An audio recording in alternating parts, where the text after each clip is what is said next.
Assalamualaikum warahmatullahi wabarakatuh. Alhamdulillahi rabbil alamin, wal aqibatu lil muttaqin, wala udwana illa ala zalimin. Ashhadu an la ilaha illallah wahdahu la syarika lah, waliyas salihin, wa khaliqul khalqi ajma'in, wa razikuhum, wa ma min dabbatin fil ardi illa 'ala Allahi rizquha wa ya'lamu mustaqarraha wa mustawda'aha kullun fi kitabim mubin. Wa asyhadu anna Muhammadan 'abduhu wa rasuluhu as-sadiqul wa'dil amin sallallahu alaihi wa ala alihi thayyibin wa azwajihi tahirati ummahatil mu'minin wa ashabihi al-qadatil ghurril mayamin wat tabi'ina lahum bi ihsanin ila yaumin yamtazu fi ashabus shimali an ashabil yamin. Amma ba'du, fa usi nafsi wa iyyakum ayyuhal muslimun wa ayyatuhal muslimat bi taqwallahi azza wa jal rabbil ardi was samawat fa innahu qad fazal muttaqun. Faqala rabbukum azza min qailin alima ya ayyuhalladzina amanu taqullaha haqqa tuqatih wa la tamutunna illa wa antum muslimun. Bapak dan ibu-ibu, saudara-saudara, saudari, serta adik-adik dan anak-anak, alim ulama, cerdik pandai, tokoh adat, tokoh masyarakat, al-hadirin wal hadirat, wal mustami'in wal mustami'at, wal musyahidin wal musyahidat, rahimanillah wa iyyakum jami'an. Yang besar tak sebut gelar, yang tak bergelar tak sebut nama, yang hadir atau yang mendengarkan atau yang menyaksikan dimanapun berada. Alhamdulillah, subuh ini Allah izinkan kembali kita berada di tempat ini. Mudah-mudahan menjadi ajang mengukir prestasi untuk suatu hari nanti kita diizinkan berselebrasi, mendapatkan catatan amal dari tangan kanan yang insya Allah saat itu boleh dibanggakan, dan semoga dijauhkan kita daripada segala dosa dan kekurangan yang membuat kita tak mendapatkan penghormatan itu nanti. Oleh itu kita syukuri nikmat ini karena semata-mata hanya taufik ilahi kita bisa bangun kemudian bergegas ke tempat ini, mudah-mudahan dengan niat yang tulus dan ikhlas di sanubari dan hati. Ma'asyiral kiram dirahmati Allah, salawat dan salam kepada baginda Rasulullah, kepada para keluarganya, ahlu baitnya, pada para sahabat, para tabi'in, dan siapapun yang setia dan kuat istiqamah di atas jalannya. Semoga kita termasuk di antaranya, amin. Ma'asyiral kiram, menyambung perbincangan kita dengan Imam Syafi'i rahimahullah, kita mengambil pelajaran daripadanya. Semoga Allah limpahkan kebaikan dan pahala untuknya tanpa mengurangi pahala kita pula. Masih dalam bab al-qiyas, setelah beliau menjelaskan secara garis besar bahwa qiyas itu dua bentuk. Yang pertama yang disebut oleh para ulama usulul fiqh, qiyasul illah, qiyas al-illah, yaitu mengqiyaskan al-far' ala al-asl fil hukum lishtirakihima fil illah, yaitu menyamakan sesuatu yang tidak ada hukumnya dalam Al-Quran dan Sunnah yang merupakan cabang dengan al-asl yang ada hukumnya dalam Al-Quran atau Sunnah, yang menyebabkan kita menyamakannya lishtirakihima fil illah, karena ilatnya sama, karena ilatnya sama, Kalau Imam Syafi'i selalu menggunakan ungkapan lima'nan, karena ada makna yang menggabungkan antara keduanya. Jadi dia seperti yang kemarin itu, misalnya ilat diharamkannya khamar karena as-sukru, memabukkan. Maka ada di antara yang memabukkan yang disebut dalam Al-Quran atau Sunnah Nabi Sallallahu Alaihi Wasallam, seperti inab, anggur. Sehingga lama ini kan melekat pada minuman keras kan, minum anggur, apalagi tambahnya anggur merah pula, ya Pak ya, tambah maksiat lagi. Ma'asyarul kiram dirahmati Allah. Nah, bagaimana dengan yang terbuat dari misalnya beras kencur? Kencur masuk ya? Masuk juga? Bisa? Saya tidak pengalaman loh. Nah, bisa. Apapun yang dibuat yang tidak tersebut di dalam Alkitab dan Sunnah, tetapi punya makna atau illah yang sama dengan yang tersebut dalam Al-Quran dan Sunnah, yaitu sama-sama memabukkan, maka dihubungkanlah dengan hukum, dengan yang punya hukum asal tadi, yaitu anggur dan kurma. Jelas? Walaupun tak tersebut. Makanya kata Imam Syafi'i, wajib bagi ahlul ilmi ayuslikuhu sabila sunnah, untuk memasukkannya ke dalam jalan sunnah. Artinya sama hukumnya dengan yang ada dalam sunnah Nabi Sallallahu Alaihi Wasallam. Jadi asal memabukkan maka dia diharamkan. Macam ganja masuk dalam Al-Quran. Ganja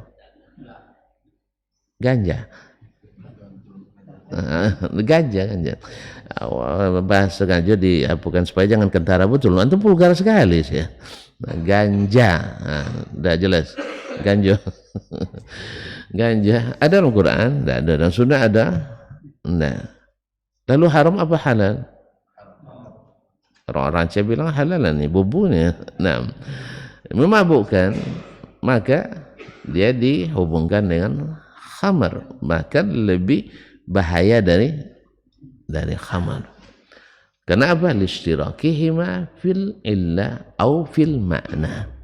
Ada makna yang membuat itu diharamkan Allah Subhanahu wa taala dalam atau illah.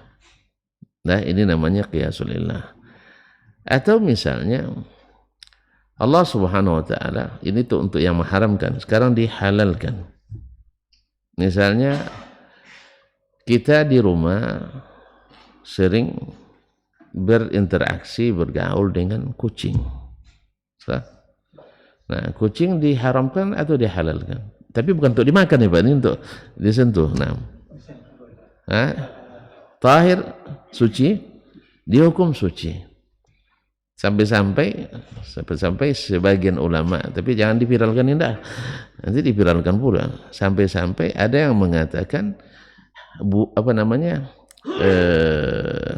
kotorannya ada yang mengatakan juga suci, tapi jangan dipiralkan, jangan dipotong dah. Ini orang yang tidak paham ya, seperti paham. Itu yang masalahnya. Hari ini kan banyak ruwaibidah, tidak ngerti masalah tapi suka komentar. Nah, ini bukan pendapat sekarang aja, dari dulu sudah ada. Nah, bahwasanya mereka mengatakan bahwa kotoran kucing haram pernah bau kan? Ini bukan salahnya. Kotor, tapi najis atau tidak? Itu masalahnya. Karena tidak semua yang kotor najis. Bapak kerja di rumah makan, pernah kerja rumah makan enggak ya? Apa kerja yang biasa? Potong kota? Enggak juga. Berarti tidak pernah di tempat-tempat yang kotor ya. Nah, misalnya ada yang nyadap karet, motong kota, menaki, itu kota yang sudah direndam itu kotor apa tidak? Kotor kan? Iya. Dan masuk kota pun baunya auzubillah. Ketika ada pabrik kota di dekat Leton kan, itu sampai ke Jalan Riau baunya, sampai ke mungkin sampai ke sekarang ke Panam nih baunya. Ya. Cuman uangnya harum itu masalahnya. Duitnya harum itu. Duitnya harum. Tapi apanya bau apa getahnya? Auzubillah. Nah, ikhwani kaum muslimin dan muslimat dirahmati Allah. Ini tidak najis kan? Najis enggak? Enggak. Jadi tidak semua kotor najis. Tapi semua yang najis kotor. Nah, jadi tidak semua kotor najis. Nah, sekarang kita tidak usah fokus ke situ ya, ke kucingnya. Jangan situ. Nah, so nanti jadi masalah pula nanti. Nanti fatwa Syekh Wahabi. Allah musta'an. Ada aja masalah kadang. Jadi kaum muslimin dan muslimat. Nah, kucing najis atau bukan? Tidak. Siapa yang bilang? Ya Nabi alaihi salatu wassalam. Nah, Nabi sallallahu alaihi wasallam menyebutkan air yang dijilat oleh kucing itu tidak dibuang, berarti tidak najis. Lalu Nabi sallallahu alaihi wasallam menyebutkan ilahnya apa? Fa innahu minat tawafina alaikum wat tawafat. Karena kucing susah untuk tidak berinteraksi dengannya. Dia masuk ke rumah kita tanpa minta izin. Sah? Iya nak? Ya enggak ada bilang boleh masuk, enggak ada. Mereka langsung lompat masuk. Sah? Jadi susah untuk kita menghindar daripadanya. Maka Nabi menghukum dia tahir, bersih atau suci. Ya, suci. Karena apa? Susah. Kalau ulama mengambil kesimpulan dari kata Nabi fa innahu minat tawafina alaikum tawafat, yakni masyaqqatu taharri minhu. Itu susah kita untuk menghindarinya. Oleh sebab itu ulama mengkiaskan tikus kepada kucing. Makanya ada kartun apa namanya? Yang ada kucing dengan apa nih? Apa? Tom itu siapa? Tom kucing. Ada Jerry. Ada sampai. Iya, memang tidak bisa dipisahkan Tom dengan Jerry, tidak bisa dipisahkan. Bahkan menghindari tikus lebih sulit daripada menghindari kucing. Apa sebab? Tikus masuknya sembunyi-sembunyi. Kalau kucing iyalah terang-terangan juga, walaupun tidak salam tapi iya kan tahu kita masuknya. Kalau tikus enggak. Kalau kita hidupkan lampu senyap macam tak ada apa. Makanya Tom sering dikerjain sama kucing. Jadi oleh sebab itu maka tikus pun dikiaskan ke kucing. Sehingga dihukum tahir, bersih. Apa namanya? Suci. Tapi tidak bersih juga ya, tidak bersih. Apa sebab? Karena sulit untuk menghindar daripadanya. Tapi konteksnya ini tikus dalam keadaan hidup, sama dengan kucing dalam keadaan hidup. Kalau udah mati, najis. Udah mati, najis. Maka kok bisa najis? Karena sekarang kita sudah bisa menghindarkannya, menjauhkannya. Kalau masih hidup susah dihindari. Cuman masalahnya, misalnya saya kalau melintas tikus atas makanan, boleh tidak saya makan? Bisa tidak saya makan? Itu urusan lain. Ini masalahnya jijik atau bukan jijik. Yang tidak jijik, selama tidak najis, saya makan katanya. Kan ada gitu, ya tak? Tapi orang yang suka jijik, jangan melintas. Nampaknya kucing lewat, saya tidak makan lagi di situ. Ada apa? Jelas Pak. Kami pernah di suatu tempat di pulau, ya, kawan-kawan nak nyewa penginapan. Saya tengok ada tikus lewat di atas. Ini tidak bisa tidur saya. Tidak bisa tidur. Ini kembali ke asrama. Katanya hotel katanya. Ternyata hotelnya banyak tikusnya. Rupanya diajak ke penginapan tempat orang-orang ini, orang singgah sebentar gitu, ngopi di situ singgah sebentar, sejam 2 jam kan. Kemudian tidak ada lotengnya, langsung ke atap, apa senampak lewat tikus. Tambah lagi baunya yang ini, kalau tidak bau mungkin tidak apa-apa, Allah musta'an. Ya, Pak, jadi tidak perlu mewah tapi bersih. Nah, itu aja. Sama makan juga tidak perlu mewah tapi bersih. Nah, tidak pula di semacam istana, tidak, tapi yang penting bersih. Ma'asyiral kiram dirahmati Allah SWT, ini namanya qiyasul illah, dan ini banyak cabangnya. Seperti kata orang Imam Al-Syafi'i, yatafarra'u furu'an katsira atau tafarru'an katsiran, cabangnya. Yang kedua adalah seperti yang beliau sebutkan, yaitu sesuatu yang sifatnya adalah kaidah umum, al-aslu bil asya al-ibahah, hukum asalnya segala sesuatu itu adalah boleh. Maka kalau masalah dunia, segala sesuatu hukumnya boleh. Makanya kalau tidak ada dalil yang mengharamkan, tetap dihukum asal. Ini namanya disebut juga qiyas oleh mereka, ya, disebut juga dengan qiyas. Tapi bukan qiyasul illah, qiyasun alal asl, mengkiaskan kepada hukum kaidah umum. Demikian dalam masalah ibadah, hukum asalnya ibadah dilarang kita meyakini sesuatu, dilarang kita mendirikan ibadah tertentu kecuali dengan dalil. Maka oleh sebab itu masalah ibadah tahan sebelum ada dalil. Kalau masalah dunia, maju tak gentar sampai ada dalil yang menjadi penghalang. Ini jangan dibalik. Pas ibadah, maju tak gentar.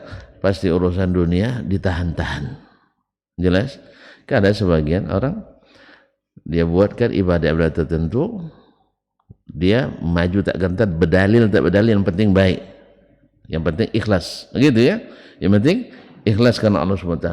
Pas urusan dunia, dia tidak makan kecuali yang ada yang tidak mau makan daging kan, ya, apa sebab? Dengan alasan-alasan tertentu dia batasi memakan nasi, harusnya 3 porsi menjadi 4 kata beliau, jadi 1 porsi. Akhirnya dia menghalalkan yang diharamkan lalu mengharamkan yang dihalalkan, dan ini tidak boleh. Jadi karena tanpa ilmu tapi mengikut pikiran dan perasaan, bisa dibalik, yang asalnya halal dijadikan haram, yang asalnya haram dijadikan halal. Ini tidak benar. Nah, selesai di sini. Nah, sekarang Imam Asy-Syafi'i rahimahullah ingin menenteramkan kita. Ini qiyas nih Ustaz, Buya, Kiai Asy-Syafi'i, ini ada alasannya ini. Boleh tidak kita pakai qiyas? Ada alasan atau tidak? Sebab menurut Syekh kami di sana tidak boleh memakai qiyas, seperti Daud bin Ali Al-Zahiri. Kemudian dikuatkan oleh Imam Abu Muhammad Ibn Hazm. Ini ulama, bukan ulama ulama biasa, ini ulama besar. Tidak boleh ke qiyas katanya. Maka Imam Syafi'i katakan, tenang saudaraku, wa ammal qiyasu fa innahu akhaznahu istidlalan bil kitabi was sunnati wal athar. Adapun qiyas, kami menjadikannya sebagai dalil bukan karena keinginan kita, tapi istidlalan bil kitab, yaitu mengambil dalil dari Al-Quran. Al-Quran sendiri juga memakai qiyas dalam menentukan hukum. Misalnya orang yang pergi haji sedang ihram, boleh berburu? Tidak.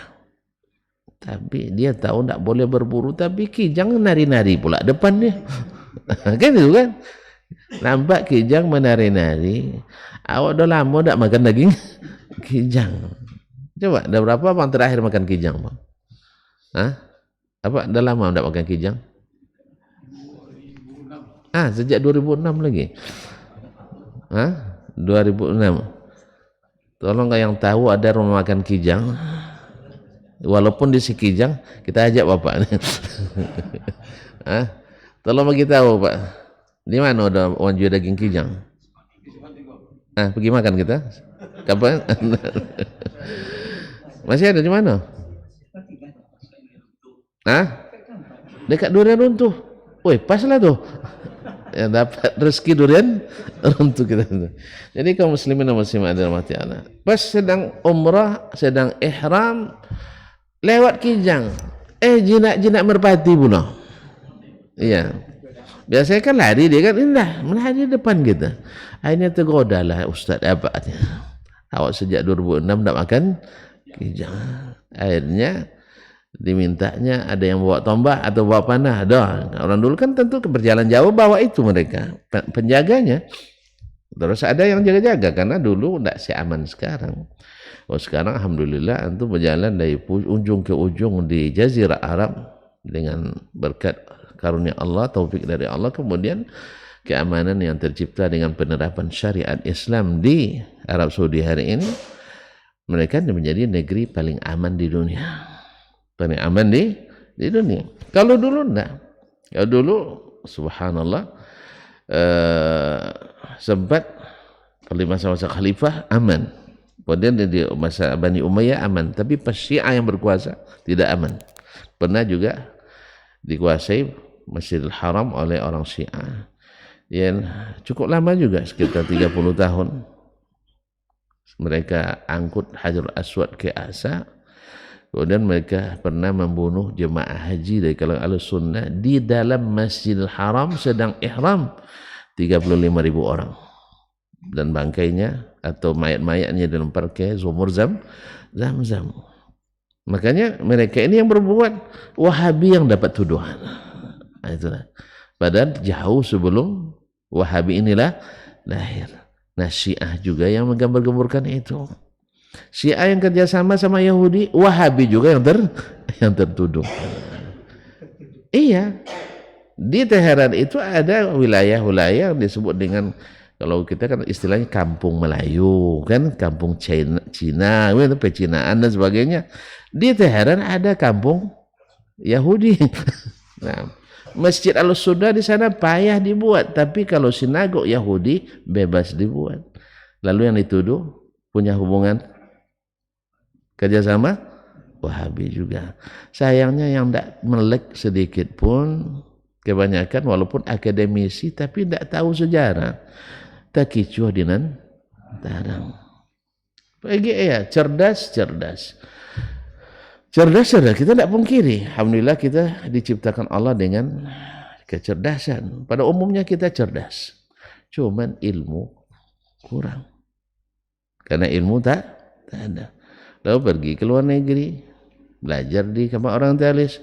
Orientalis itu 80% lebih subuhatnya adopsi dari kaum Syiah juga. Paham Pak? Kalau Pak tidak percaya, pergilah. Atau saya antarkan. Tapi bayar ongkos saya. Nah, jadi subuhat Syiah lah yang disalin oleh pakar-pakar kita. Pergi ke Amerika, pergi ke Kanada, pergi ke Perancis, pergi ke Belanda, belajar Islam. Masa belajar Islam sama orang kafir? Belajar iman pada orang yang tidak beriman. Apa hasilnya? Pulang-pulang menuduh umat Islam. Bahwa Islam itu teroris, umat Islam itu radikal. Makanya sebenarnya para penegak hukum di negeri ini jangan belajar keamanan pada orang yang tidak aman. Tapi belajarlah keamanan pada orang yang aman. Makanya kaum muslimin dan muslimat di Arab Saudi sebuah penelitian pernah dibuat, ini sudah lama juga, tahun 80-an juga, bahwasanya tingkat angka kejahatan di Arab Saudi 13 tahun sebanding dengan 1 menit di kota Chicago, Amerika. 1 menit di Chicago angka kriminalitasnya sebanding dengan 13 tahun di Arab Saudi. 13 tahun berapa menit Pak Edi? Berapa menit itu? Itulah perbandingannya. Cuman media mainstream kita memframing seolah-olah Arab Saudi tidak aman. Termasuk ustadz milenial kita juga memframing Arab Saudi itu menakutkan. Padahal dia tiap bulan pergi umroh ke sana. Selama di sana tambah gemuk dia. Tapi hatinya subhanallah memang hilang patut dek ketujuh. Hilang patut karena setuju. Dia sudah terlanjur meminum pil-pil subuhat ini sehingga impus-impus sehat yang diberikan oleh orang yang mereka sebut Wahabi tak bermanfaat baginya. Wa innahu la ta'mal absar walakin ta'mal qulubul lati fis sudur. Yang buta itu sebenarnya bukan mata tapi hati di dalam dada ini yang sudah buta. Yang nampak jelas jadi tidak jelas. Oleh sebab itu maka bersihkanlah hati daripada syubhat dan kesumat. Allah musta'an. Baik, kembali ke sini. Sampai ke situ, Bang.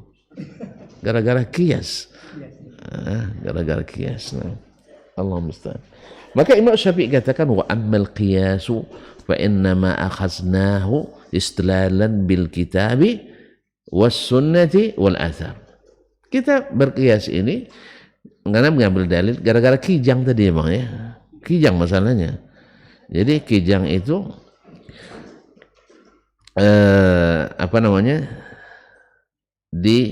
akhirnya diburu oleh orang ihram ini, maka Allah menyuruh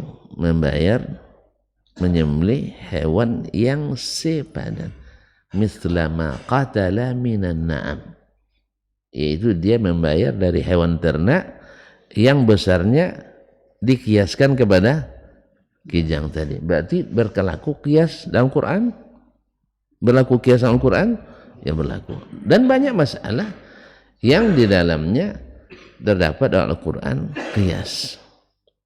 Oleh sebab itu maka bagaimana Allah Subhanahu wa taala membolehkan mengkiaskan suatu hukum suatu masalah yang bersatu hukumnya dengan yang lain, maka dibolehkan kias. Makanya katakan istidlalan bil kitabi was sunnah, dan juga dalam sunnah lebih banyak lagi. Taib wal athar, dan athar. Nah, al athar pada asalnya dalam makna athar itu kan maknanya kan bekas, peninggalan. Maka disebut museum itu dengan muthaful athar, yaitu tempat penyimpanan athar, peninggalan sejarah. Nah, al-athar pada asalnya boleh disebut hadis, boleh disebut athar. Boleh disebut athar. Perkataan sahabat disebut juga dengan athar. Perkataan tabi'in disebut athar. Perkataan orang terdahulu disebut athar. Tetapi di sini Imam Syafi'i nampaknya membedakan antara as-sunnah dengan athar. Walaupun pada asalnya sunnah boleh disebut athar. Ya, ada yang mengatakan itu sinonim. Ada yang mengatakan tidak sinonim, bahwa sunnah khusus Nabi, athar untuk yang selain dari Nabi SAW. Di sini Imam Syafi'i sepertinya membedakan. Nah, athar.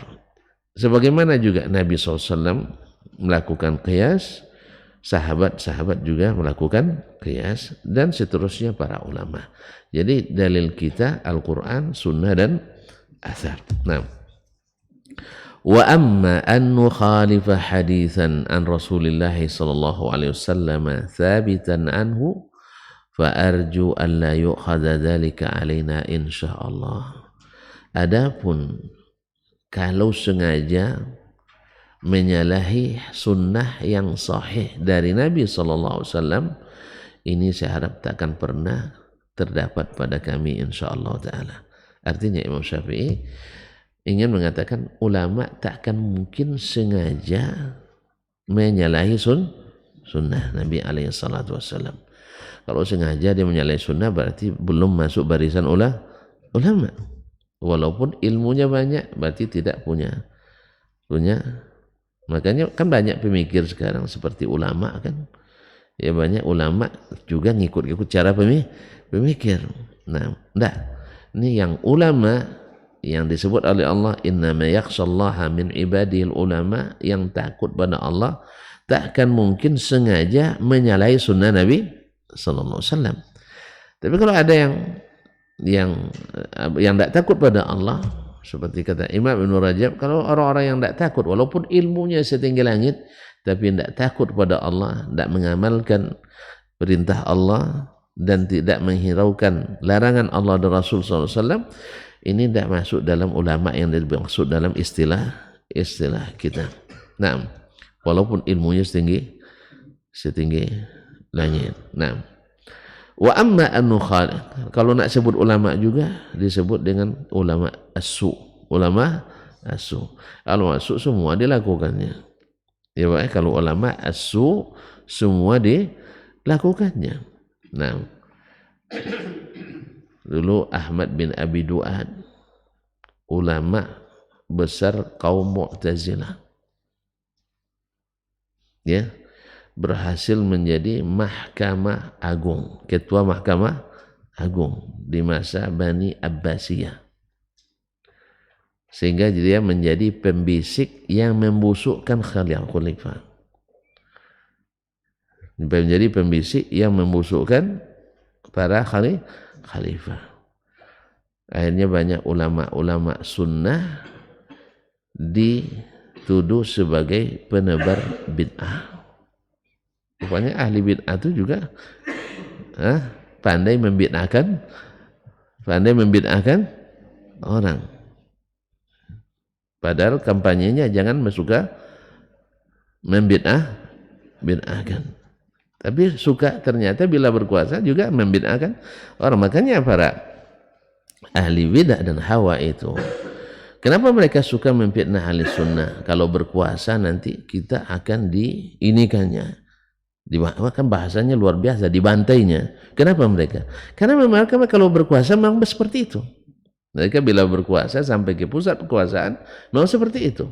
Tidak sedikit ulama yang mati di tangan khalifah pada waktu itu, khususnya masa Al-Ma'mun, dipaksa untuk melakukan bid'ah dan mereka ada yang bertahan sehingga dilenyapkan atas bisikan dan pembusukan tadi.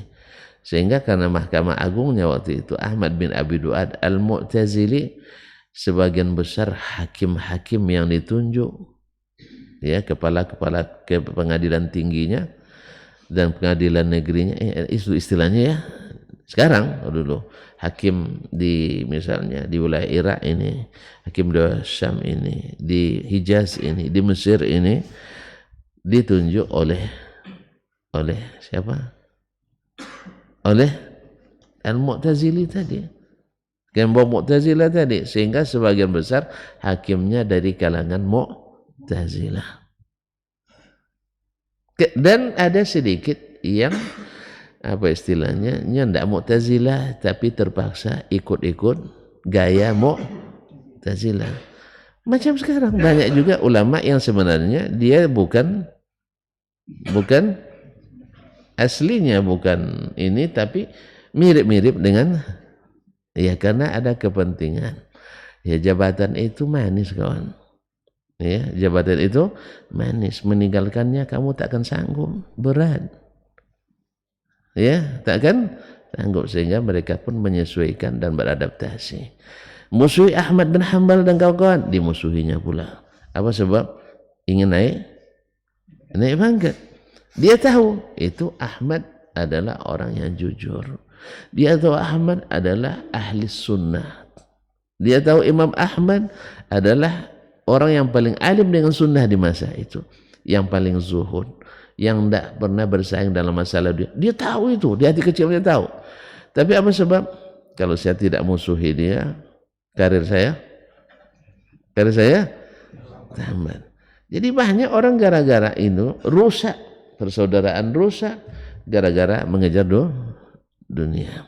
Illa man rahimallah, kecuali orang-orang yang Allah beri rahmat, tidak berubah dalam keadaan apapun. Itulah Imam Ahmad rahimahullah dan kawan-kawannya, mereka tak berubah dalam situasi apapun. Maka ketika kekuasaan sudah berubah, Imam Ahmad sudah dihormati dan diakui kedudukannya, orang-orang Mu'tazilah sudah tergelincir dan nampak ketidakbenarannya, akhirnya orang-orang pun mendorong Imam Ahmad.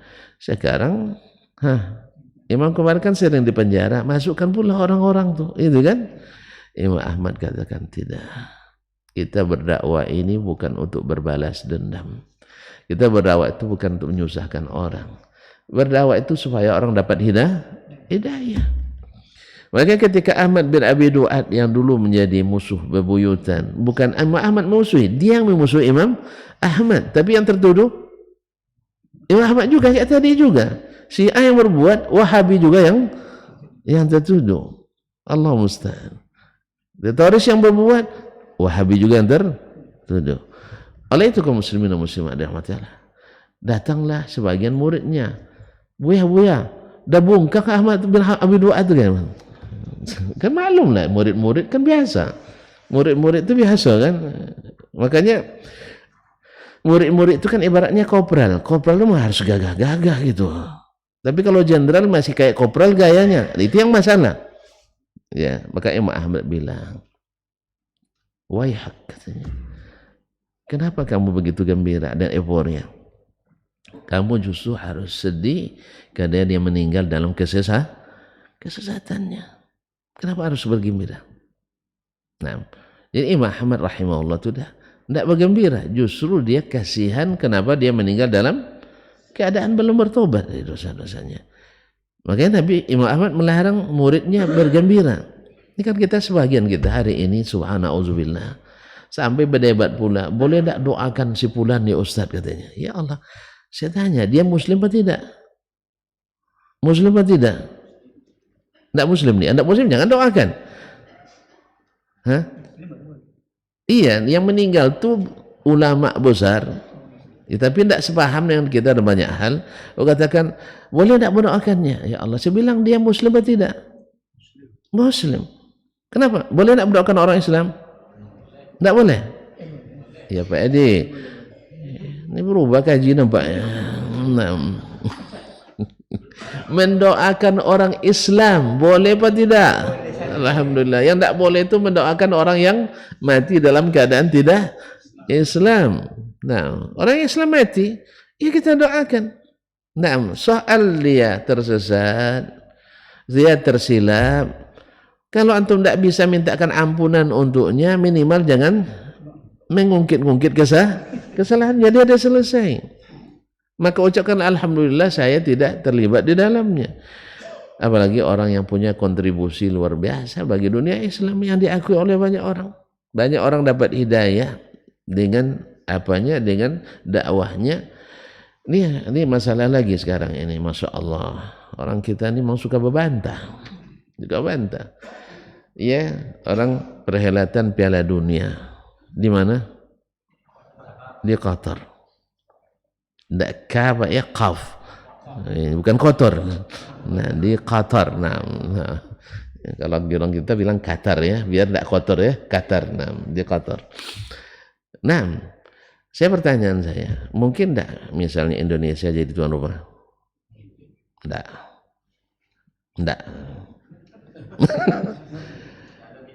Tidak ada biti lah.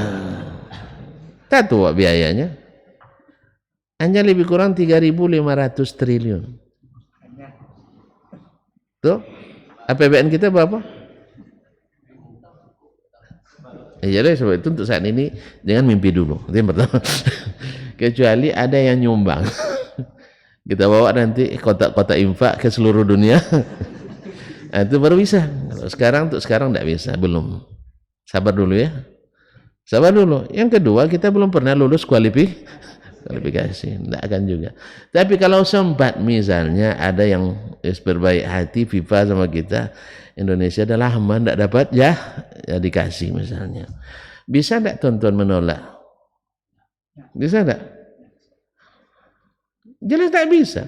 Ini bagi dunia hari ini kehormatan luar biasa ini. Betul kan? Perhelatan luar biasa. Demikian juga yang terjadi di Qatar hari ini. Ya, mereka mau tidak mau memanfaatkan suasana. Apa yang memanfaatkan? banyak tamu-tamu dari luar, maka mereka lihatkanlah apa akhlak-akhlak Islami, bagaimana memuliakan tamu dan sebagainya. Kemudian ditulis-tulis di sana sini hadis-hadis Nabi dengan terjemahannya dalam berbagai bahasa. Sehingga melihat sambutan yang begitu baik, kemudian pemuliakan tamu, kemudian hadis-hadis Nabi yang dulu mereka dengar tentang Nabi buruk-buruk semua. Ternyata nilai-nilai yang disebarkan oleh mereka melalui hadis Nabi, oleh Nabi melalui media-media yang mereka buat ini ternyata tidak seperti yang dituduhkan. Tadi saya katakan, orang di negeri ini banyak memfitnah Wahabi, menakutkan. Kan itu ya. Wahabi itu tak pernah siap untuk berbeda pendapat. Atau berbeda pendapat nanti kita dinikannya, haus darah dan sebagainya. Tiba-tiba antum datang ke Arab Saudi. Pas pula rombongan pertama jemaah haji disambut oleh menteri. Ternyata menterinya keturunan Aswaja. Iya, karena beliau dari Banten, keturunan orang Banten. Al-Bantani itu menteri haji sekarang. Al-Bantani kalau tidak salah. Ternyata orang Aswaja pun bisa jadi menteri di negeri Wahabi. Nah, masih juga antum percaya bahwa itu menakutkan? Antum dikasih kalungan bunga, ya. Apalagi dengan keterbukaan sekarang mulai kan bukan terbukaan, sebenarnya kemunduran kan, maju pula besti-bestinya itu bestinya. Antum dapat kalungan bunga dari gadis Saudi, awak tak ada dapat. Nah misal ya, saya masih juga antum menyimpan dendam, dikasih hadiah, masya Allah, disambut Pak Menterinya, kemudian dan sebagainya, dikasih zam-zam. Terus selama musim haji ya makanan tak makan sama kita, semua nak kasih makan, susu, semuanya dikasih sama kita. Kadang ada pula yang ngasih duit pula, kan ada yang ngasih duit kadang, masya Allah. Nah setelah itu antum setelah pulang, awalnya berangkat 49 kilo, pas pulang 54. Terus masih percaya juga Wahabi menakutkan? Masih juga? Berarti antum betul-betul parah sakitnya itu, parah sakitnya. Nah, iya, demikian juga orang itu datang ke sana. Dulu gambarannya orang-orang Islam itu kan, Islam kan orang, apalagi Islam kadar gurun, itu hati-hati nanti kalian ditembaknya dan sebagainya, banyak teroris di sana gitu kan yang terbayang oleh mereka. Ternyata mereka disambut dengan hangat. Kalaulah kepada non muslim saja mereka bisa hangat, apalagi sesama muslim. Dan itu terbukti memang. Akhirnya mereka banyak yang mengucapkan syahadat. Nah melihat itu pun banyak juga kita umat Islam yang tidak rela. Kenapa mereka bersyahadat melawan mereka? Seolah-olah, tapi tidak itu maksudnya barangkali. Seolah-olah biarkanlah mereka kafir daripada masuk Islam jadi ahli bid'ah. Saya nanya, mana yang lebih baik, ahli bid'ah daripada orang kafir? Tapi bisa jadi ahli bid'ah semua nanti jadinya. Ahli bid'ah lebih baik daripada orang kafir. Artinya tetapnya mereka dengan kekufurannya, atau dia masuk Islam tapi di tangan ahli bid'ah, mana yang terpilih? Masuk Islam melalui ahli sunnah. Nah itu tentu idealnya. Tapi kalau masuk Islam di tangan ahli bid'ah misalnya, kalau betul mereka ahli bid'ah, lebih baik daripada mereka tetap dalam kekufuran. Harusnya kita bergembira. Makanya selalu saya mengibaratkan orang tercebur ke lumpur naik motor, ya masuk ke rawa. Baik. Lalu nanti ditolong oleh orang. Harus tunggu dulu ahli sunnah nolongnya.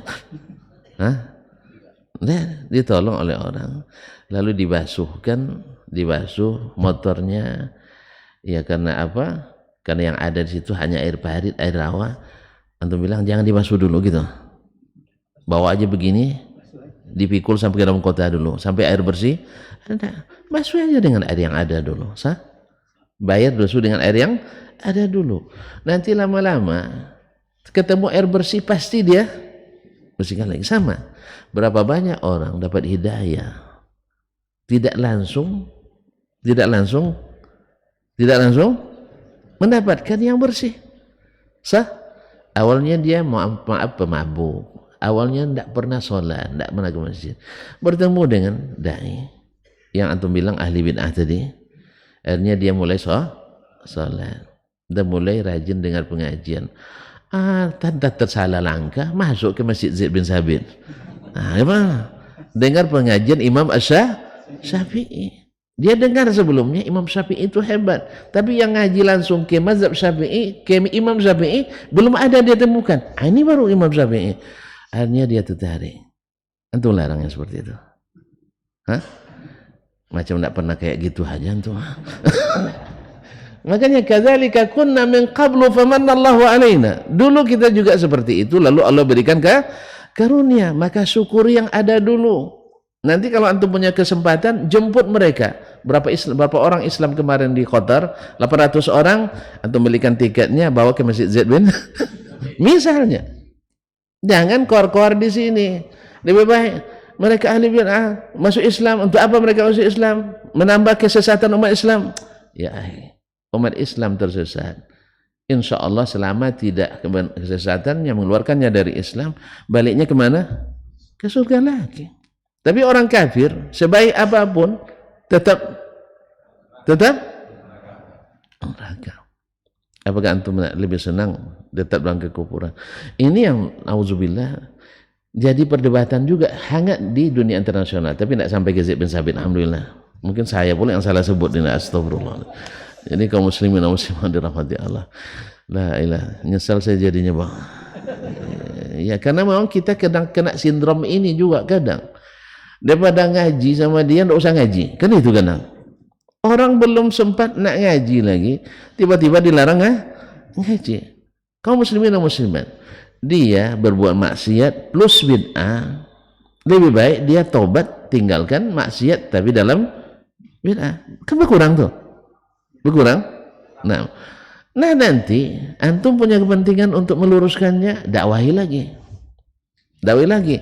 Tapi antum tahulah yang namanya orang sudah melekat.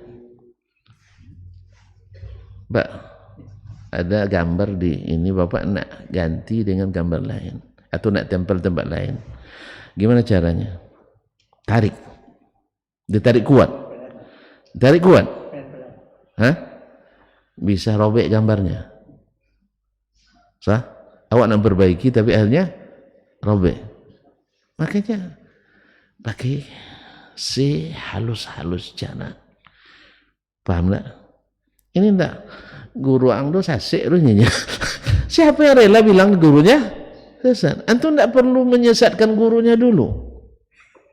Paham tak? Paham? Nah, nih mau enggak belajar sama Imam Syafi'i? Kalau dia dengar Imam Syafi'i tentu iya kan? Senang deh. Ayolah kita belajar sama Imam Syafi'i. Nanti dia belajar, Masya Allah. Nanti akan ketemu bahwa mengikuti sunnah itu adalah wajib. Mulai dia bertanya-tanya, Ustaz saya kemarin ketemu sunnah katanya tidak wajib. Kan tidak wajib. Sunnah itu ada yang sunat, ada yang wajib. Kalau sunnah itu boleh ditinggalkan nggak apa-apa katanya. Tapi Imam Syafi'i bilang kalau sunnah itu tidak boleh ditinggal. Misalnya, ini mulai dia bertanya. Lalu kita jelaskan. Hukum asalnya Nabi itu diikuti. Mengikutinya tanda cinta dan setia. Meninggalkannya kurang cinta dan setia. Oh gitu ya Ustaz? Iya. Dan mulai dia. Tanpa antum mengatakan gurunya sesat. Antum ya Syekh, guru antum bilang sesat, otomatis muridnya antum nuduh gurunya sesat, otomatis antum menyesatkan dia. Lebih baik antum bilang dia yang sendiri yang sesat. Paham tak? Kalau Bapak ketemu murid Ustaz Dasman, lalu Pak bilang Ustaz Dasman itu soseknya, pasti dia langsung mengatakan berarti guru saya sesat, saya sesat. Ditinjunya kita. Nah, makanya kaum muslimin dan muslimat dirahmati Allah. Nabi alaihissalatu wassalam Ya, Nabi alaihissalam adalah orang yang paling penyabar dalam berdakwah. Ya. Kan dilarang untuk mencaci orang-orang musyrikin. Sebab kalau kita caci, nanti mereka caci Allah dan Rasul. Dia caci Allah dan Rasul. Apalagi mencaci orang Islam. Jelas, Pak? Nah, ini berubah dari usul fikih jadi turut dakwah. Walhasil kaum muslimin dan muslimat, kita berbaik sangka kepada para ulama seperti kata Imam Syafi'i rahimahullah, wa amma an nukhallifa haditsan an Rasulillahi thabitan, sengaja menyalahi hadis yang sabit dari Rasulullah SAW, fa arju an la yu'khadha dzalika minna alaina, insyaallah ini tidak akan terjadi kalau ulamanya ulama ini. Tapi kalau ulama su yang seperti tadi, itulah merusak sunnah. Akhirnya dia mengaku sebagai ahli sunnah, Imam Ahmad sebagai ahli bid'ah. Jadi kalau ada sekarang ahli bid'ah menuduh ahli sunnah sebagai ahli bid'ah, itu bukan dari sekarang aja. Sejak Nabi berdakwah, Nabi itu dituduh sebagai pengacau keamanan masyarakat, pemecah belah umat. Iya, awak ada aman-aman, tiba-tiba datang Muhammad mengacau. Itu biasa. Tapi kalau antum betul-betul pengacau, ya harus tobat cepat. Nah, betul-betul di pengacau, ya enggak. Jadi menghidupkan sunnah Nabi ini dianggap membawa hal yang berbeda. Apa sebab? Orang tidak terbiasa dengan sunnah itu. Kalaulah para penuntut ilmunya saja, penuntut ilmunya yang belajar ilmu sunnah ini tidak pernah belajar Sahih Bukhari sampai selesai, tidak pernah baca Sahih Muslim. Ini yang berilmunya. Bagaimana dengan orang awamnya? Bagaimana dengan orang? Jadi mereka tidak tahu sama sekali memang bahwa itu sunnah. Yang tahu pun tidak berani untuk melakukannya karena takut tampil beda.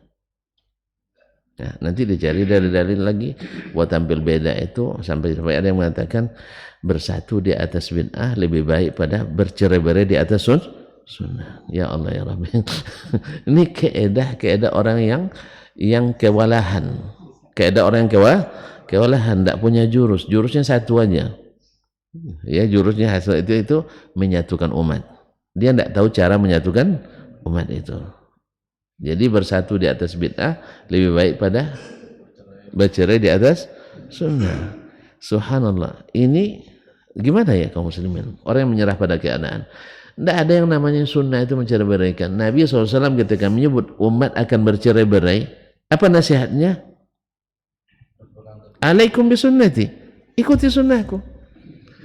Kemudian jauhi yang baru-baru, karena itu yang mencerai-beraikan. Tidak ada satu bid'ah pun kecuali menimbulkan perselisihan. Sah? Iya. Iya, kenapa? Tapi sunnah juga yang tertuduh. Sunnah juga yang tertuduh. Apa sebab? Karena orang sudah terbiasa dengan bid'ahnya. Lalu datang sunnah yang benar, akhirnya dimusuhi. Nah, gara-gara dia dakwah sunnah, akhirnya umat kacau. Nah, itu masalahnya. Jadi masalahnya rumah lama tidak diperbaiki, dihuni, lalu lapuk nih. Tentu kan diganti dengan papan yang baru. Ribut enggak? Ada buat rumah yang enggak ribut? Iya, nokok ribut. Di apa? Buat linggis, dikeluarkan papan lama. Ya karena itu. Ribut enggak? Kadang-kadang sesama keluarga juga ribut. Kami punya rumah masa kecil dulu. Ya, kita bilang kita runtuhkan aja, tanahnya bisa ditanami, kemudian papannya bisa dimanfaatkan untuk yang lain. Di antara keluarga, abang-abang bilang, enggak, ini rumah kenangan, biar saja begitu. Nah, gimana? Sempat kalau saya paksakan, marah enggak keluarga? Marah enggak? Padahal mubazir kan? Mubazir. Enggak ada gunanya, diam itu juga tidak. Jadi sarang hantu pula. Allah Ustaz. Tapi begitulah orang. Jadi ketika terbiasa, susah untuk ditinggalkan walaupun tidak bermanfaat. Baik, sampai di sini dulu. Ya, sampai di sini dulu. Na'amullahu ta'ala alam wa sallallahu ala nabiyina Muhammadin wa sallam. Subhanakallah bihamdik asyhadu an la ilaha illa anta astaghfiruka wa atubu ilaik. Wassalamualaikum warahmatullahi wabarakatuh.